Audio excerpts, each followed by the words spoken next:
Previous lecture में हम लोग अरिथमेटिक प्रोग्रेशन या अरिथमेटिक सीक्वेंस और अरिथमेटिक मीन्स जो है उनसे रिलेटेड जो है वो क्वेश्चंस कर रहे थे। उससे रिलेटेड हम लोगों ने एक्सरसाइज के क्वेश्चन भी किए थे। नेक्स्ट जो हम लोगों ने टॉपिक पढ़ना है वो है ज्योमेट्रिक प्रोग्रेशन या ज्योमेट्रिक सीक्वेंस। तो ज्योमेट्रिक प्रोग्रेशन या ज्योमेट्रिक सीक्वेंस क्या होती है वो पढ़ने से पहले मैं आप लोगों को एक बार फिर से जो है वो अरिथमेटिक प्रोग्रेशन या अरिथमेटिक सीक्वेंस की डेफिनेशन जो है वो रिकॉल करवा देता हूँ, ताकि आप लोगों को पता चल सके कि अरिथमेटिक सीक्वेंस और ज्योमेट्रिक सीक्वेंस में फ़र्क क्या होता है। ठीक है, दोनों ही सीक्वेंसेस ही होती हैं, लेकिन एलिमेंट्स जो सीक्वेंसेस की होती हैं उनमें जो तरतीब पाई जा रही होती है वो तरतीब जो है दोनों सीक्वेंस में जो डिफरेंट होती है, उसी तरतीब को माइंड में रखती है हम लोगों ने जो है वो सीक्वेंस की डिफरेंट टाइप्स जो है पढ़ेंगे। पहली टाइप तो हम लोगों ने अरिथमेटिक सीक्वेंस पढ़ी थी। अरिथमेटिक सीक्वेंस ये थी कि अगर आप के पास कोई सीक्वेंस लिखी हुई है और उसमें ये खास बात पाई जा रही है कि उसमें हर आने वाले टर्म जो है वो आपको कैसे मिलती है कि प्रीवियस टर्म में आप लोग क्या करते हो, कोई फिक्स नंबर जो है वो ऐड करते हो। तो उस तरह की जो सीक्वेंस होती है उसको हम जो है अरिथमेटिक सीक्वेंस कहते हैं। यहाँ जो हर टर्म जो है आप उसमें से अगर आप कोई फिक्स नंबर माइनस करें तो आपको उससे पिछले वाली टर्म मिल जाए, या अगर आप उसमें क्या करें कोई फिक्स नंबर ऐड करें तो आपको उससे अगली वाली टर्म मिल जाए। तो इस तरह एडिशन या सब्ट्रैक्शन करने से आपको आगे या पीछे वाली टर्म मिलती है। अगर किसी सीक्वेंस में कोई वो जो एडिशन या सब्ट्रैक्शन आप जिस नंबर की करते हैं वो नंबर आपके पास कोई फिक्स नंबर हो जिसका हम लोगों ने डी का नाम दिया था, जिसको हम कॉमन डिफरेंस बोलते थे, तो उस तरह की सीक्वेंस को हम जो है वो अरिथमेटिक सीक्वेंस कहते हैं। फॉर एग्जाम्पल के थ्रू मैं आप लोगों को समझाता हूँ दोबारा फिर से आप लोगों को यहाँ पे। फॉर एग्जाम्पल एक सीक्वेंस है जिसकी पहले टर्म जो है 7 है, उसकी दूसरी टर्म जो है आपके पास लेट से 10 है, तीसरी टर्म आपके पास उसकी जो है वो 13 है, फोर्थ टर्म इसकी आपके पास जो है वो 16 है, फिफ्थ टर्म इसकी आपके पास जो है वो 19 है, एंड सो ऑन। अब सीक्वेंस में देखो क्या खास बात पाई जा रही है कि जब भी आप किसी भी दो कंसेक्टिव सीक्वेंस का डिफरेंस फाइंड आउट करेंगे, मीन्स आप किसी भी दो कंसेक्टिव टर्म में से किसी एक टर्म को लेके उससे पीछे वाले टर्म जो है वो माइनस करेंगे। फॉर एग्जांपल अगर आप 19 में से अगर आप 16 को माइनस करेंगे तो आंसर आपके पास क्या आ रहा है, यहाँ पे 3 आ रहा है।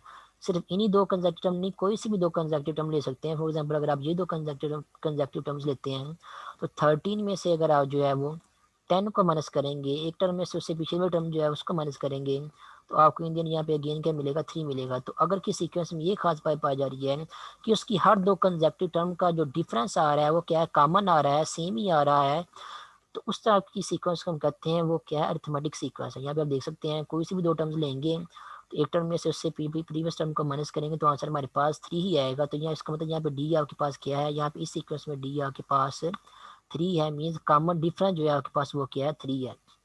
तो इस सीक्वेंस में ये वाली खास बात पाई जाती है अरिथमेटिक सीक्वेंस में। उसके अलावा अरिथमेटिक सीक्वेंस के एलिमेंट्स में भी ये खास बात पाई होती है कि उसके अगर किसी एक एलिमेंट में अगर हम डी ऐड करें तो हमें उससे आगे वाली टर्म जो है मिल जाती है। ठीक है, ऐड करें, अगर हम उसके किसी एक एलिमेंट में से डी जो है उसको माइनस करें तो हमें उससे पीछे वाली टर्म जो है मिल जाती है। फॉर एग्जाम्पल यहाँ पे जो 13 है, इस 13 में अगर हम जो है वो डी की वैल्यू यहाँ पे क्या 3 है तो 3 को ऐड करेंगे तो हमें 13 के बाद 3 ऐड करने के बाद 16 मिल जाएगा, हमें क्या मिल जाएगा, उससे आगे वाली टर्म जो है मिल जाएगी। और इसी 13 में से अगर हम जो है वो 3 को जो कि डी है उसको माइनस करेंगे तो हमें इस 13 से पीछे वाली टर्म जो है 10 है वो मिल जाएगी। इस तरह आप बाकी टर्म्स को भी देख सकते हैं। इसी तरह जो 16 है हमारे पास जो टर्म यहाँ पे लिखी हुई है, इस 16 में अगर हम जो है वो 3 ऐड करेंगे, यहाँ पे 16 में हम क्या करेंगे, अगर 3 ऐड करेंगे, 3 ऐड करने के बाद हमें 16 से नेक्स्ट जो टर्म 19 है वो मिल जाएगी। अगर इसी 16 में से अगर हम जो है वो 3 माइनस करेंगे तो हमें 16 से पीछे वाली टर्म जो है वो मिल जाएगी, जो क्या है 13 है तो 13 मिल जाएगी हमें। तो अरिथमेटिक सीक्वेंस क्या होती है, ऐसी सीक्वेंस जिसमें हर दो टर्म्स के दरमियान कॉमन डिफरेंस जो है वो सेम आ रहा हो, मीन्स कि कोई सी भी दो कंसेक्टिव टर्म जो है वो ले लें, उनका अगर आप डिफरेंस फाइंड आउट करोगे तो डिफरेंस सेम आएगा। उसके अलावा क्या खास बात होती है, उसके अलावा ये खास बात होती है कि उस सीक्वेंस की कोई भी आगे एक टर्म लेके उससे में अगर आप डी ऐड करते हैं तो आपको उससे आगे एग्जैक्टली आगे वाली टर्म मिल जाएगी। अगर आप उस टर्म में से डी माइनस करते हैं तो आपको उससे एग्जैक्टली पीछे वाली टर्म जो है मिल जाएगी। इसी तरह अगर आप इस 13 में से अगेन डी को माइनस करेंगे, मीन 3 को माइनस करेंगे तो आपको 13 से पीछे वाली टर्म जो है 10 मिल जाएगी। 10 में से अगेन डी को माइनस करेंगे तो यानी कि 3 को माइनस करेंगे तो आपको अगेन 10 से पीछे वाली टर्म जो है 7 जो है वो मिल जाएगी। तो अरिथमेटिक सीक्वेंस में क्या होता है कि कॉमन डिफरेंस सेम होता है, और एक टर्म में अगर आप वो डिफरेंस ऐड करेंगे तो आपको आगे वाली टर्म मिलेगी, एक टर्म में अगर आप वो डिफरेंस माइनस करेंगे तो आपको उससे पीछे वाली टर्म मिलेगी। तो ये आपके पास अरिथमेटिक सीक्वेंस। अब बात करते हैं जियोमेट्रिक सीक्वेंस कौन सी होती है। ज्योमेट्रिक सीक्वेंस वो वाली होती है जिसमें हर टर्म जो है वो उसको अगर हम किसी फिक्स नंबर से मल्टीप्लाई करें नॉन जीरो नंबर से, तो मल्टीप्लाई करने के बाद हमें जो आगे वाली टर्म मिले, तो उस कभी सीक्वेंस में ये वाली खास बात पाई जा रही है, तो उस सीक्वेंस को हम ज्योमेट्रिक सीक्वेंस कहते हैं। दोबारा फिर से रिपीट कर दूं, ज्योमेट्रिक प्रोग्रेशन या geometric sequence is a sequence in which every term is obtained by multiplying some non zero number to the preceding term. ठीक है, तो अब लोग क्या करें, किसी एक टर्म को जो है वो किसी नॉन जीरो नंबर से मल्टीप्लाई करें, और मल्टीप्लाई मल्टीप्लाई करने के बाद आपको जो है अगर आगे वाली टर्म जो है मिल जाती है, तो इस तरह की बात अगर किसी सीक्वेंस में पाई जा रही है, किसी सीक्वेंस के हर एलिमेंट में पाई जा रही है, तो उस तरह के सीक्वेंस को हम जो है वो ज्योमेट्रिक सीक्वेंस या ज्योमेट्रिक प्रोग्रेशन जो है वो कहते हैं। फॉर एग्जाम्पल मैं एग्जाम्पल यहाँ पे लिखता हूँ ताकि आप लोगों को मजीद इसकी जो है वो अच्छे तरीके से समझ आ सके। एक सीक्वेंस है आपके पास, लेट से उसकी टर्म्स हैं, पहली टर्म उसकी क्या है 2, दूसरी टर्म है उसकी 4, तीसरी टर्म है उसकी 8, फोर्थ टर्म है उसकी 16, फिफ्थ टर्म है उसकी 32, सिक्स टर्म है उसकी 64 एंड सोन। ये आपके पास मैंने एक सीक्वेंस लिख दी है। अब इस सीक्वेंस में देखो, तो अगर हम इस सीक्वेंस में जो दो कंसेक्टिव टर्म्स हैं उनका डिफरेंस लें तो क्या हमेशा सेम आता है, चेक करके देखते हैं। 4 में से 2 को माइनस करेंगे, 4 में से 2 को माइनस करेंगे तो आपके पास आंसर क्या आ गया यहाँ पे 2। और अगर हम 8 में से 4 को माइनस करेंगे, अगर हम 8 में से 4 को माइनस करेंगे तो आंसर हमारे पास जो है वो क्या आ गया, अब 4 आ गया। तो दो कंसेक्टिव टर्म्स का, हर दो कंसेक्टिव टर्म्स का कॉमन डिफरेंस जो है सेम नहीं आ रहा। तो इसका मतलब ये है कि जो सीक्वेंस मैंने अभी आपके पास लिखी है ब्लू कलर में, ये जो सीक्वेंस है ये अरिथमेटिक सीक्वेंस नहीं है। ठीक है, इसका मतलब कॉमन डिफरेंस वाली खास बात इस सीक्वेंस में नहीं पाया जा रही, इसलिए ये वाली जो सीक्वेंस है ये अरिथमेटिक सीक्वेंस नहीं है।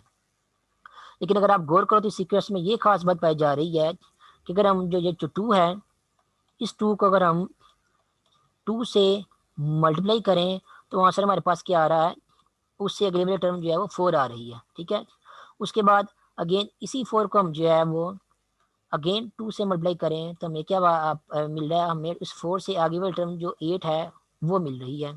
उसके बाद इसी 8 को अगर हम जो है वो अगेन 2 से मल्टीप्लाई करें, 2 से मल्टीप्लाई करने के बाद हमें 8 से आगे वाली टर्म जो है 16 वो मिल रही है। और इसी 16 को अगर हम क्या करें, अगेन 2 से मल्टीप्लाई करें, तो 2 से मल्टीप्लाई करने के बाद हमें यहाँ उससे अगले वाली टर्म जो है वो 32 मिल रही है। उसी 32 को अगर हम अगेन जो है वो 2 से मल्टीप्लाई करें तो हमें उससे आगे वाली टर्म जो कि क्या है 64 वो मिल रही है।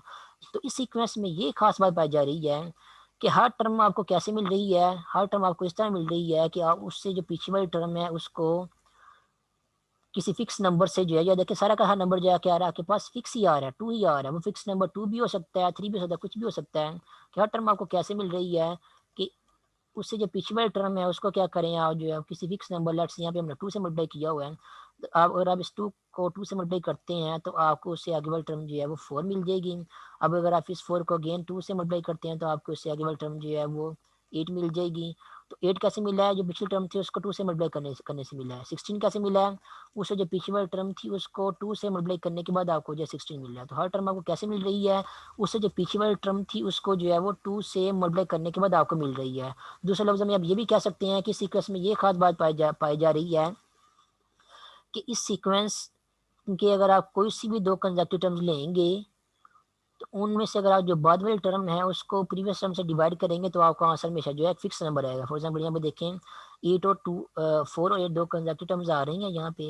अगर हम क्या करें 8 को जो है वो 4 से डिवाइड करेंगे तो आंसर हमारे पास क्या आ रहा है 2 आ रहा है। इसी तरह अगर 8 और 4 की बजाय अगर हम 8 और 16 की बात करें तो अगर हम क्या करें 16 को अगर हम 8 से डिवाइड करेंगे तो आंसर हमारे पास क्या आ गया, अगेन आंसर हमारे पास आ गया है 2। उसी तरह अगर हम 32 और 64 की बात करें तो 64 को जब हम जो है उससे पिछली वाली टर्म जो कि है 32 उससे डिवाइड करेंगे, उससे डिवाइड करने के बाद भी यहाँ से हमारे पास क्या आ रहा है 2 ही आ रहा है। तो इस सीक्वेंस में देखो, इस सीक्वेंस में इसका डिफरेंस जो है वो तो कॉमन नहीं आ रहा था, लेकिन हम लोगों ने क्या किया, अगर हर टर्म को से पिछली वाली टर्म से डिवाइड किया तो हमेशा ये वाली खास बात पाई जा रही है कि कोई भी दो कंसेक्टिव टर्म अगर हम लें तो उनमें से जो बाद वाले टर्म है उसको उससे पीछे वाले टर्म जो है वो उससे डिवाइड करेंगे, या किसी भी टर्म को उससे पीछे वाले टर्म से डिवाइड करेंगे तो डिवाइड करने के बाद आंसर हमारे पास जो है वो एक फिक्स नंबर हमेशा आ रहा है। ये देखिए यहाँ पे भी 2 आ रहा है, यहाँ पे भी 2 आ रहा है, यहाँ पे भी 2 आ रहा है।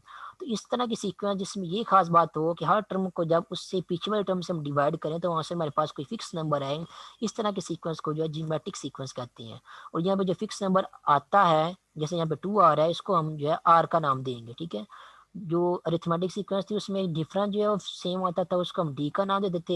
यहाँ पे जो है फिक्स नंबर जो है सेम आ रहा है, डिवाइड करने से आ रहा है या रेशो लेने से आ रहा है, इसको रेशो भी बोलते हैं। दो एलिमेंट्स को जब आप डिवीजन करते हैं उसको रेशो भी बोलते हैं। तो रेशो की वजह से इसका नाम जो है आर लिखा हुआ है यहाँ पे। तो जो नंबर आपके पास फिक्स आ रहा है डिवाइड करने के बाद, उसको हम जो है यहाँ पे आर का नाम देंगे। तो इन जनरल आपके पास ये क्या बन जाएगा, किसी भी टर्म को, फॉर एग्जाम्पल nth टर्म को हम जो है वो n माइनस 1 टर्म से डिवाइड करेंगे, या किसी भी एक टर्म को इन जनरल उससे पीछे वाले टर्म से डिवाइड करेंगे, तो हमारे पास आंसर में जो है कोई ना कोई एक फिक्स नंबर आएगा, जिस फिक्स नंबर को हम जो है वो आर का नाम कहेंगे। इस आर को हम कहते हैं कॉमन रेशो, ठीक है। अरिथमेटिक सीक्वेंस के केस में हम जो हमारा जो डिफरेंस आता था उसको हम कॉमन डिफरेंस बोलते थे, और जियोमेट्रिक सीक्वेंस के केस में हमारा जो डिवाइड करने के बाद, रेशो लेने के बाद हमारा जो फिक्स आंसर आ रहा है उसको हम जो है वो कॉमन रेशो बोलेंगे, ठीक है।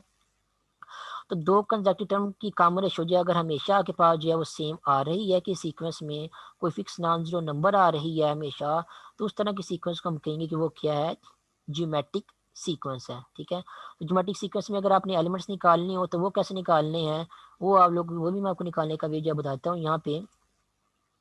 कि निकालने का वे ये है कि ये बिल्कुल वैसे ही जैसे अरिथमेटिक सीक्वेंस का था, फर्क सिर्फ इतना कि अरिथमेटिक सीक्वेंस में ये होता है कि अगर आपने किसी एक टर्म से आगे वाले टर्म इवेलुएट करनी है तो हम क्या करते थे, फिक्स नंबर हमारे पास जो डी होता था उसको उस टर्म में ऐड करते थे, तो हमें उससे आगे वाली टर्म मिल जाती थी। और उसके अलावा अगर किसी एक टर्म में से उससे पीछे वाले टर्म में अगर हम लोगों ने इवेलुएट करनी होती तो हम क्या करते थे, उसी टर्म में से हम जो है उस फिक्स नंबर डी को जो है वो माइनस कर देते थे, हमें उससे पीछे वाली टर्म जो है मिल जाती थी। ये तो थी अरिथमेटिक सीक्वेंस की बात। अब हम बात कर रहे हैं जियोमेट्रिक सीक्वेंस की। जियोमेट्रिक सीक्वेंस में क्या होगा, जियोमेट्रिक सीक्वेंस में ये होगा कि अगर आपको कोई एक टर्म पता है और आपने उससे आगे वाली टर्म जो है निकालनी है, वो क्या होगी, तो आपने क्या करना है, आपकी जो फिक्स रेशो आर होगी, जो कि हमने भी यहाँ पे निकाली थी कि हमारी इस सीक्वेंस के केस में हमारी फिक्स रेशो जो कि आर थी वो क्या 2 की इक्वल आ रही है, तो हम क्या करेंगे, हमारी जो फिक्स रेशो आर होगी, हम क्या करेंगे, किसी एक टर्म को जो है वो लेट से 8 को जो हम अगर आप आर से या 2 से मल्टीप्लाई करेंगे तो हमें क्या होगा, हमें उससे आगे वाली टर्म जो है मिल जाएगी जो कि 16 है। अगर हम लोगों ने उस 8 से पीछे वाली टर्म निकालनी है तो हम क्या करेंगे, इस 8 को जो है वो उस फिक्स रेशो जो कि आर है यानी कि 2 है उससे डिवाइड कर देंगे, तो हमें उससे पीछे वाली टर्म जो है मिल जाएगी। तो फर्क नोट कर लें, अरिथमेटिक सीक्वेंस में किसी एक टर्म में डी ऐड करने से अगली वाली टर्म मिलती है, और डी माइनस करने से पीछे वाली टर्म मिलती है, जैसा कि यहाँ पे मैंने आप लोगों को बताया हुआ है, ठीक है। और जियोमेट्रिक सीक्वेंस में क्या होता है कि किसी एक फिक्स टर्म में से अगर हम क्या करेंगे, किसी एक फिक्स टर्म को अगर हम किस आर से जो है मल्टीप्लाई करेंगे, कॉमन रेशो से मल्टीप्लाई करेंगे जो कि यहाँ पे 2 है, तो हमें क्या मिलेगा, उससे आगे वाली टर्म मिलेगी। और उसी टर्म को अगर हम जो है वो आर से डिवाइड करेंगे तो हमें जो है वो उससे पीछे वाली टर्म मिलेगी। तो अरिथमेटिक सीक्वेंस में ऐड या सब्ट्रैक्ट करते हैं आगे या पीछे वाली टर्म फाइंड आउट करने के लिए, और जियोमेट्रिक सीक्वेंस में हम क्या करते हैं, मल्टीप्लाई और डिवाइड करते हैं आगे वाली टर्म या पीछे वाली टर्म जो है उसको फाइंड आउट करने के लिए। फॉर एग्जाम्पल मैं एक मजीद एग्जाम्पल यहाँ पे आपको करता हूँ ताकि आपको मुझे समझ में आ सके। यहाँ पे एक नंबर लिखा हुआ है 32। अगर आप लोगों ने फाइंड आउट करना है कि 32 के बाद कौन सी टर्म आएगी, तो अब देखिए आपकी सीक्वेंस में ये जो कि ज्योमेट्रिक सीक्वेंस है उसमें आर की वैल्यू क्या आ रही है, आर की वैल्यू यहाँ पे 2 है। तो हम क्या करेंगे, इस 32 को जो है वो 2 से मल्टीप्लाई कर देंगे। 32 को जब हम 2 से मल्टीप्लाई करेंगे तो हमें 32 के जो बाद वाली टर्म है जो कि 64 है वो मिल जाएगी। उसी तरह अगर हम इस 32 को जो है अगर हम 2 से मल्टीप्लाई करने की बजाय अगर हम 32 को 2 से डिवाइड कर देंगे तो हमें क्या मिल जाएगा, आंसर हमें 16 मिलेगा। वो क्या है, 632 के पीछे वाली टर्म है, ठीक है। उस तरह अगर आप लोगों ने फाइंड आउट करना है 64 के बाद कौन सी टर्म आएगी, तो आप क्या करें, 64 को जो है वो 2 से मल्टीप्लाई कर दे तो आपको आंसर मिलेगा 128। इसका मतलब 64 के बाद वाली टर्म जो है वो क्या होगी, 128 होगी। उस तरह अगर आप लोगों को 128 पता है, आप लोगों ने 128 से पिछले वाली टर्म फाइंड आउट करनी है, तो आप क्या करोगे, 128 को जो है वो आर से या 2 से डिवाइड कर दोगे तो आपको जो है वो आंसर 64 मिलेगा। तो आपको जो है वो 128 से पिछली वाली टर्म जो है मिल जाएगी। तो ये फ़र्क है अरिथमेटिक सीक्वेंस में और जियोमेट्रिक सीक्वेंस में, ठीक है। अरिथमेटिक सीक्वेंस में दो कंसेक्यूटिव टर्म का डिफरेंस जो है वो कॉमन होता है, सेम होता है, जिसको हम कॉमन डिफरेंस बोलते हैं। जियोमेट्रिक सीक्वेंस में दो कंसेक्यूटिव टर्म की रेशियो सेम होती है, जिसको हम जो है वो कॉमन रेशियो बोलते हैं। अरिथमेटिक सीक्वेंस में अगर कोई टर्म आपको पता है, आपने उससे आगे वाली टर्म निकालनी है, तो आप उसको डी को जो है वो ऐड करते हैं। जियोमेट्रिक सीक्वेंस में क्या होता है, अगर आपको कोई टर्म पता है तो हम क्या करते हैं, अगर हमने उससे आगे वाले टर्म निकाले तो हम क्या करते हैं, आर को जो है वो मल्टीप्लाई करते हैं। अरिथमेटिक सीक्वेंस में क्या होता है, अगर आपने किसी टर्म से पीछे वाले टर्म निकालनी है तो हम क्या करते हैं, डी को माइनस करते हैं। और जियोमेट्रिक सीक्वेंस में क्या होता है, अगर आपने किसी टर्म से पीछे वाले टर्म निकालनी है तो हम क्या करते हैं, उस टर्म को लेट से 16 को क्या करते हैं, आर से जो है वो डिवाइड करते हैं। ठीक है, तो अरिथमेटिक सीक्वेंस में प्लस और माइनस करते हैं आगे पीछे वाले टर्म निकालने के लिए, जियोमेट्रिक सीक्वेंस से हम मल्टीप्लाई और डिवाइड करते हैं आगे वाले टर्म और पीछे वाले टर्म जो है फाइंड आउट करने के लिए। उसके अलावा मैंने आपको बताया जियोमेट्रिक सीक्वेंस में क्या खास बात होती है। जियोमेट्रिक सीक्वेंस में ये खास बात पाई जाती है कि उसकी हर टर्म जो है वो क्या होती है, वो इस तरह मिलती है कि पिछले वाले टर्म को जो है वो किसी फिक्स नंबर से मल्टीप्लाई करते हैं, या फिर ये कि किसी एक टर्म को अगर फिक्स नंबर 8 से मल्टीप्लाई करेंगे तो हमें उससे आगे अगली वाली टर्म मिल जाएगी। उस टर्म को अगर अगेन फिर से 8 से मल्टीप्लाई करेंगे तो हमें उससे आगे वाली टर्म मिल जाएगी।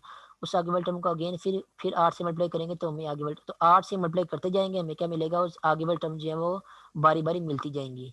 तो इन जनरल जियोमेट्रिक सीक्वेंस की शेप जो है किस तरह की होती है। फॉर एग्जांपल अगर आपके पास एक सीक्वेंस जिसकी पहली टर्म जो है वो क्या है, A1 है, तो अगर तो वो जियोमेट्रिक सीक्वेंस है तो उसकी दूसरी टर्म फिर क्या होगी, दूसरी टर्म आपको इस तरह मिलेगी कि जो पहली टर्म है उसको हम आर से मल्टीप्लाई कर देंगे तो आपको क्या मिल जाएगी, दूसरी टर्म जो है मिल जाएगी, जिसको हमने क्या नाम दे दिया, A2 का नाम दे दिया है। अगर आपको दूसरी टर्म पता है और आप लोगों ने तीसरी टर्म फाइंड आउट करनी है, A3 फाइंड आउट करना है, तो A3 आपको जियोमेट्रिक सीक्वेंस में कैसे मिलेगी कि जो A2 है, A2 ये वाला A2 जो कि किसके इक्वल आ रहा है, A1 इंटू आर के इक्वल आ रहा है, इसको हम क्या करेंगे, फिर आर से मल्टीप्लाई कर देंगे। इसको जब हम फिर आर से मल्टीप्लाई करेंगे तो ये क्या बन जाएगा आपके पास, ये बन जाएगा आपके पास A1 इंटू आर का स्केयर बन जाएगा। ठीक है, दोबारा फिर से रिपीट कर दूं यहाँ पे, अगर आप लोगों ने तीसरी टर्म निकालनी है, तीसरी टर्म निकालने के लिए आप लोग क्या करोगे, जो आपके पास जो A2 है उसको आर के साथ मल्टीप्लाई कर दोगे तो आपको तीसरी टर्म जो है मिल जाएगी। अब A2 किसके इक्वल है, A2 आपके पास है A1 इंटू आर के इक्वल है, तो यहाँ पे A2 की वैल्यू पुट करो। A2 की वैल्यू आपके पास A1 इंटू आर, ये आपके पास A2 की वैल्यू है, और आर ये वाला आर जो साथ में मल्टीप्लाई हो रहा है, इस आर को साथ में मल्टीप्लाई करेंगे तो आपके पास क्या बन जाएगा, A1 इंटू आर स्केयर, तो ये आपके पास कौन सी टर्म बन जाएगी, ये आपके पास जो है वो A3 तीसरी टर्म जो है बन जाएगी। तो तीसरी टर्म आपको कैसे मिली है, यहाँ पे भी लिखा हुआ है A1 इंटू आर स्केयर आपको तीसरी टर्म मिली है, और यहाँ पे भी लिखा हुआ है A3 इज इक्वल टू है A1 इंटू आर स्केयर। तो इन जनरल अगर A1 आपके पास पहली टर्म है तो दूसरी टर्म क्या होगी, आपके पास A1 इंटू आर की पावर 1 होगी। तीसरी टर्म आपके पास क्या होगी, A1 इंटू आर का स्केयर होगा। फोर्थ टर्म आपके पास क्या होगी, A1 इंटू आर की पावर 3 होगी। ये देख ले, फर्क ध्यान से नोट कर लें, यहाँ पे अगर A2 है तो आर की पावर क्या आ रही है, 1 आ रही है। A3 है तो आर की पावर क्या आ रही है, 2 आ रही है। उसी तरह A4 फोर्थ टर्म है तो आर की पावर क्या आ रही है, 3 आ रही है। इस तरह अगर आप लोगों ने फिफ्थ टर्म निकालनी है, A5 निकालना है, तो वो किसके इक्वल होगा, वो होगा A1 इंटू आर की पावर 4 होगी। इस तरह अगर आप लोगों ने फॉर एग्जांपल टेंथ टर्म निकालनी है जियोमेट्रिक सीक्वेंस की, तो वो आपके पास किसकी इक्वल होगी, वो इक्वल टू होगी A1 इंटू आर की पावर 9। याद रखना मैं जियोमेट्रिक सीक्वेंस की यहाँ की टर्म्स की यहाँ पे बात कर रहा हूँ। उसी तरह अगर आपने जियोमेट्रिक सीक्वेंस की 10 टर्म के लिए अगर आप लोगों ने nth टर्म या जनरल टर्म फाइंड आउट करनी है, वो फिर किसके इक्वल होगी, वो इसी पैटर्न को फॉलो करते हुए nth टर्म जो आपकी बात होगी an is equal to A1, और आर की पावर क्या होगी, यहाँ पे जो भी नंबर आ रहा होता है उसमें से एक कम पावर यहाँ पे आती है, तो यहाँ पे आर की पावर आ जाएगी। अगर nth टर्म फाइंड आउट करें तो यहाँ पे आपके पास आर की पावर आ जाएगी A1 इंटू आर की पावर n-1। ये आपके पास जो है nth टर्म या जनरल टर्म बन जाएगी ज्योमेट्रिक सीक्वेंस की, जो कि यहाँ पे भी लिखी हुई है, ये देखें। तो आपके पास आपको यहाँ पे मिल जाएगी कि ज्योमेट्रिक अगर आपके पास कोई सीक्वेंस लिखी हुई है तो आपको उसकी nth टर्म या जनरल टर्म का फार्मूला आपके पास जो है वो ये वाला बन जाएगा। ठीक है, तो अब ये वो वाला फार्मूला नहीं है जो अरिथमेटिक सीक्वेंस का था। अरिथमेटिक सीक्वेंस की n टर्म का फार्मूला था आपके पास an is equal to A1 plus n minus 1d। ठीक है, ये अरिथमेटिक सीक्वेंस की nth टर्म का फार्मूला था। ठीक है, और यहाँ पे जो फार्मूला लिखा है ये वाला, ये आपके पास ज्योमेट्रिक सीक्वेंस की nth टर्म का फार्मूला लिखा है। दोनों ही फार्मूला डिफरेंट है। क्यों डिफरेंट है, क्योंकि अरिथमेटिक सीक्वेंस के एलिमेंट्स में कुछ और तरह की खास बात पाई जाती है, और ज्योमेट्रिक सीक्वेंस जो होती है उसके एलिमेंट्स में कुछ और तरह की खास बात पाई जाती है। यह कहने के अरिथमेटिक सीक्वेंस है कुछ और तरह की सीक्वेंस होती है, और ज्योमेट्रिक सीक्वेंस या कुछ और तरह की सीक्वेंस होती है, इसलिए दोनों के जनरल फार्मूलाज, ये nth टर्म के फार्मूलाज हैं वो भी क्या होते हैं, डिफरेंट ही होते हैं। ये आपके पास अरिथमेटिक सीक्वेंस की nth टर्म का फार्मूला है जब कभी आप अरिथमेटिक सीक्वेंस के क्वेश्चन कर रहे होंगे या उसके कोई number of elements find out कर रहे होंगे, तब आप लोगों ने ये वाला फॉर्मूला लगाना है।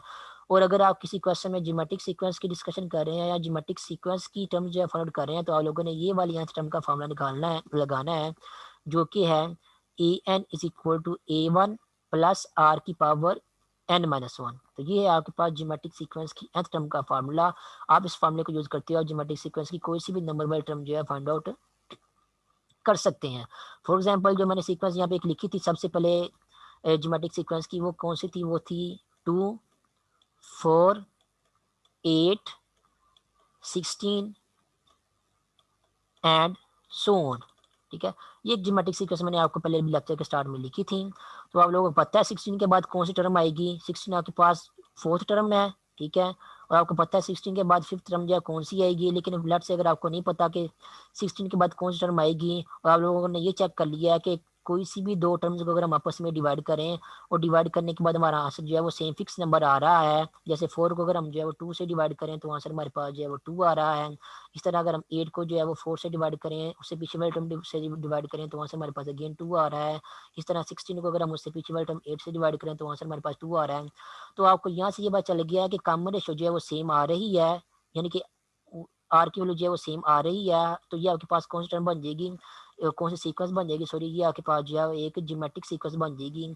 अब अगर आप इस सीक्वेंस की ज्योमेट्रिक सीक्वेंस की आप लोगों ने यहाँ पे 16 के बाद जो फिफ्थ टर्म आ रही है वो वाली फाइंड आउट करनी है, तो आप क्या कर सकते हैं, ये वाला nth टर्म का जनरल फार्मूला जो यूज कर सकते हैं। ठीक है, फॉर एग्जाम्पल अगर आप लोगों ने फिफ्थ टर्म फाइंड आउट करनी है इस ज्योमेट्रिक सीक्वेंस की जो मैंने लिखी हुई है यहाँ पे, तो वो किसकी इक्वल होगी, वो इज इक्वल टू होगी ए वन प्लस आर की पावर 5 में से एक पावर कम हो जाएगा, तो यहाँ पे आपके पास क्या आ जाएगा, 4 आ जाएगा। तो ये वाला फार्मूला मैंने यूज किया है, यानी कि जगह मैंने 5 पुट किया, यहाँ पे 5 पुट करेंगे तो 5 ही आ जाएगा, और यहाँ पे 5 पुट करेंगे तो 5 माइनस वन यहाँ पे आपके पास क्या आ जाएगा, 4 आ जाएगा। तो मैंने ज्योमेट्रिक सीक्वेंस के अंतरम का फार्मूला यूज करके फिफ्थ टर्म जो है वो लिख लिया है। हम जो है वो इस फार्मूले को यूज करते हैं, हम जो है फिफ्थ टर्म फाइंड आउट करते हैं, यहाँ पे फिफ्थ टर्म जो है वो कौन सी आएगी। तो ए वन की वैल्यू सीक्वेंस में देखें, ए वन फर्स्ट टर्म होती है, वो क्या है, यहाँ पे 2 है, तो 2 पुट कर देंगे यहाँ पे। उसके बाद आर की वैल्यू, वो आर की वैल्यू भी हमने यहाँ पे पहले इवैल्यूएट की है, आर की वैल्यू जो कॉमन रेशियो है वो भी 2 ही आ रही है सीक्वेंस में, तो आर की वैल्यू जो है यहाँ पे वो भी 2 पुट कर देते हैं, और इसकी पावर क्या है, 4 है। इसको अब सिंप्लीफाई करते हैं, 2 मल्टीप्लाई हो रहा है 2 की पावर 4 से, 2 की पावर 4 की किसके इक्वल होता है, 2 की पावर 4 जो है वो 16 के इक्वल होता है। तो यहाँ पे आपके पास आंसर 16 आ जाएगा, और 2 मल्टीप्लाइड बाई 16 वो किसके इक्वल आ गया, 32 के इक्वल आ गया। तो आपको यहाँ से पता चल गया टर्म के फार्मूला से कि इस अरिथमेटिक सीक्वेंस, सॉरी, इस ज्योमेट्रिक सीक्वेंस की जो फिफ्थ टर्म है वो किसकी इक्वल होगी, 32 की इक्वल होगी। मीन्स यहाँ पे 16 के बाद जो है 32 आएगा, जो कि आपको पहले से ही पता था। ठीक है, इस तरह इस nth टर्म के फार्मूला को यूज करते हुए इस ज्योमेट्रिक सीक्वेंस का आप लोग जो है वो इसकी आप लोग जो है 10th टर्म भी फाइंड आउट कर सकते हो, 100th टर्म भी फाइंड आउट कर सकते हो, कोई से भी नंबर वाले टर्म जो है फाइंड आउट कर सकते हो। बस आप लोगों को जो है वो ए वन का पता होना चाहिए कि पहली टर्म कौन सी है, और कॉमन रेशियो आर का पता होना चाहिए। अगर आपको ये दो नंबर पता है तो आप ज्योमेट्रिक सीक्वेंस की कोई सी भी नंबर वाली टर्म जो है वो nth टर्म वाला फार्मूला यूज करते हुए फाइंड आउट कर सकते हैं। उसके बाद नेक्स्ट एक एग्जांपल नंबर 1 दी हुई है। इस एग्जांपल नंबर 1 में उन्होंने आप लोगों को कॉमन रेशियो जो आर है वो भी गिवन दी गई है, ए वन की वैल्यू जो कि 3 है, फर्स्ट टर्म जो है वो भी गिवन दी गई है किसी ज्योमेट्रिक सीक्वेंस की, और उसके अलावा ज्योमेट्रिक सीक्वेंस की nth टर्म जो है वो भी दे दी है, जो कि है 48। अब उन्होंने कहा है कि एंड की वैल्यू फाइंड आउट करें। तो कहते हैं कि अगर किसी सीक्वेंस की पहली टर्म जो है वो 3 है, ठीक है, उसके बाद वो सीक्वेंस जो है वो चलती जाएगी, इन दी एंड वो सीक्वेंस जो है वो जब 48 तक पहुंचेगी, तो 48 जो है वो उसको उन्होंने nth टर्म का नाम दे दिया और कहा है कि n की वैल्यू फाइंड करें। मीन्स ये बताएं कि n जो है कौन से nth टर्म जो है एक्चुअली कौन से नंबर वाली टर्म होगी, यानी कि ये जो 48 टर्म आएगी, 48 जो आपकी एक टर्म का आंसर आ रहा है, 48 टर्म नहीं आ रही है, 48 जो है टर्म का आंसर है। जैसे पहले टर्म का आंसर 3 है, इस तरह चलते जाएंगे तो 48 भी किस टर्म का आंसर होगा। ये जो 48 है ये कौन से नंबर वाले टर्म है, आपने वो नंबर बताना है। तो हम क्या करेंगे, 48 को जो है वो nth टर्म जो है कंसिडर कर लेंगे, और nth टर्म जो है कंसिडर करने के बाद जो n है उसकी वैल्यू फाइंड आउट करेंगे।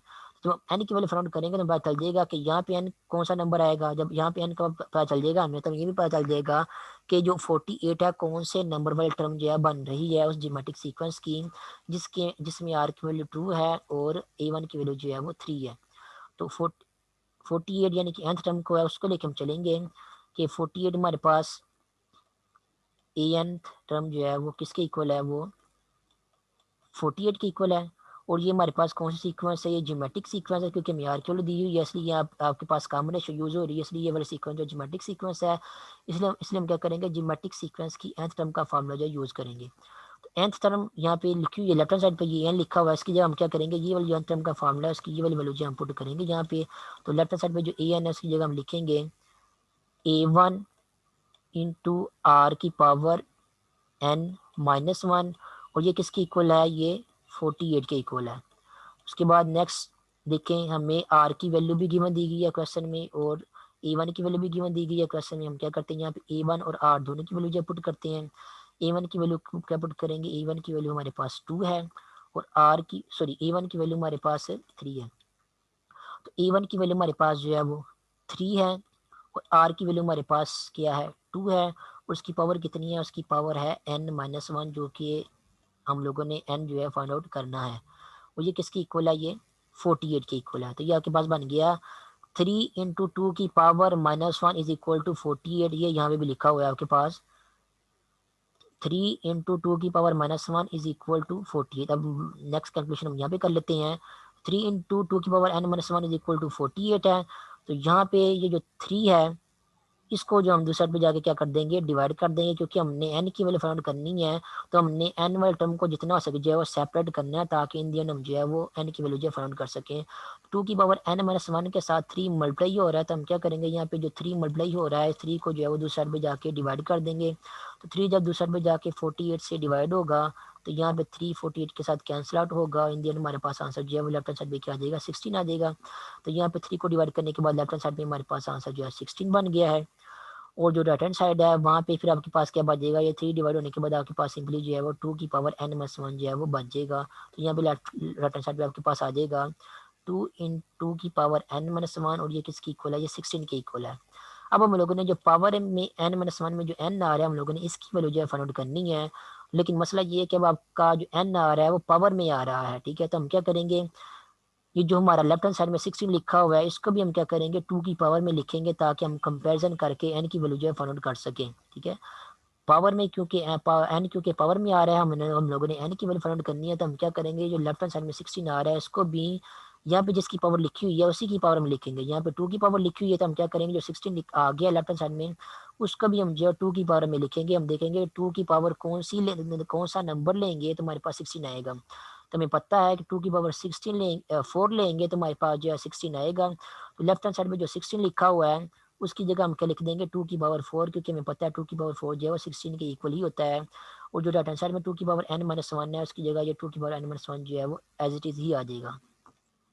उसके बाद इस इक्वेशन को देखें, लेफ्ट हैंड साइड में आपके पास लिखा हुआ है 2 की पावर 4, और जो राइट हैंड साइड है उसमें लिखा हुआ है 2 की पावर n-1। जब किसी एक नंबर की पावर जो है आपस में इक्वल पावर लें, जब किसी एक फिक्स नंबर की आप लोग पावर लें, कोई पावर लें, उन पावर्स का आंसर आपस में इक्वल आए, तो वो जो पावर्स होती हैं वो भी आपस में इक्वल होती हैं। मैं फिर दोबारा से बता दूं, अगर आपके पास कोई नंबर है लेट से ए, अगर आप उसकी पावर लेट से अल्फा लेते हैं, और उसी एक नंबर की पावर ए जो है उसकी पावर आप जो है वो ए की पावर बीटा लेते हैं, और दोनों पावर लेने के बाद अगर आपका आंसर जो है आपस में इक्वल आ रहा है, इसका मतलब यही होगा कि ये जो दोनों पावर्स हैं ये भी क्या है, आपस में इक्वल ही होगी, उसके अलावा और कोई केस पॉसिबल नहीं है। तो यहाँ पे देखें अपने सोल्यूशन में 2 की पावर 4 इज इक्वल टू लिखा हुआ है 2 की पावर n-1। तो 2 जो है सेम ही है, और सेम नंबर की पावर जो ली हुई है, और दोनों का आंसर जो है आपस में इक्वल आ रहा है। इसका मतलब ये है कि ये जो पावर्स आप लोगों ने ली हुई हैं, एक पावर आप लोगों ने 4 ली हुई है, दूसरी पावर की ली है यहाँ पे n-1, ये दोनों पावर्स क्या होंगी, ये दोनों पावर्स भी आपस में इक्वल ही होंगी।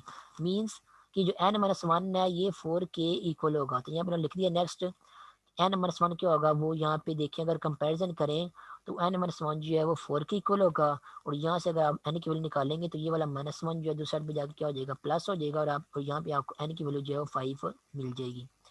तो यहाँ पे हम लोगों ने क्या किया है, nth टर्म जो है 48, उसको nth टर्म कंसिडर करते हुए n की वैल्यू फाइंड की है, और n की वैल्यू हमें ये बता देगी ये जो जिस जियोमेट्रिक सीक्वेंस का हमें यहाँ पे फर्स्ट टर्म और कॉमन रेशो की वैल्यू जो है गिवन दी गई थी, उस जियोमेट्रिक सीक्वेंस में जो 48 जो टर्म आती है वो फिफ्थ टर्म बनती है उस जियोमेट्रिक सीक्वेंस की, ठीक है। 48 वाली जो टर्म है वो सीक्वेंस की पांचवी टर्म जो है बनती है। हम लोगों ने एन की वैल्यू फाइंड आउट करते हुए ये पता कर लिया है, ठीक है। तो अभी की मीटिंग के लिए फिर इतना ही काफ़ी है, बाकी फिर जो है वो नेक्स्ट मीटिंग में करते हैं।